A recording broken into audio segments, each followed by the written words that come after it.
ஒரு தரமான மட்டன் சுக்கா ரொம்ப ரொம்ப சிம்பிளாக அதே நேரத்தில் ரொம்ப டேஸ்டியாக எப்படி செய்யறதுன்னு பார்க்கலாமா? நீங்கள் பிகினர்ஸாக இருந்தால் கூட சூப்பராக பண்ணிடலாம். கண்டிப்பாக ட்ரை பண்ணி பாருங்கள். இது சாம்பார் சாதம், ரசம் சாதத்துக்கெலாம் டாப் நாச் காம்பினேஷனாக இருக்கும். அதுக்கு ஒரு கடாயில் மல்லி, மிளகு, சீரகத்தை லோ ஃப்ளேம்லேயே வறுத்து நல்லா மிக்ஸி ஜாரில் பொடி பண்ணி வச்சுக்கோங்க. மட்டனை ஒரு 2 விசில் விட்டு அரை வேக்காடாக வேக வச்சுக்கோங்க. ஃபுல்லாக வேக வச்சிங்கன்னா வதக்கும் போது கலண்டுரும்.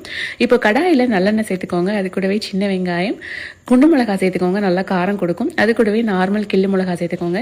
கருவேப்பிலை, முந்திரி சேர்த்து நல்லா வறுத்து விட்டுக்கோங்க. இப்போ அது கூடவே ஒரு ஸ்பூன் இஞ்சி பூண்டு விழுது, உப்பு சேர்த்து நல்லா இஞ்சி பூண்டு விழுதோட பச்சை வாடை போகிற வரைக்கும் வதக்கி விட்டுட்டு வேக வச்ச மட்டனையும் சேர்த்து நல்லா வதக்கி விட்டுக்கோங்க.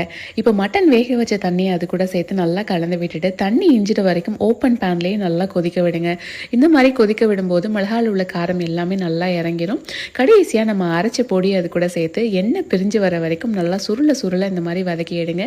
நல்லா சுருண்டு வரணும், மசாலாலாம் எண்ணெயோடு பிரிஞ்சு வந்துடணும். அவ்வளோதான், ஒரு டேஸ்டியான மட்டன் சுக்கா ரெடி. கண்டிப்பாக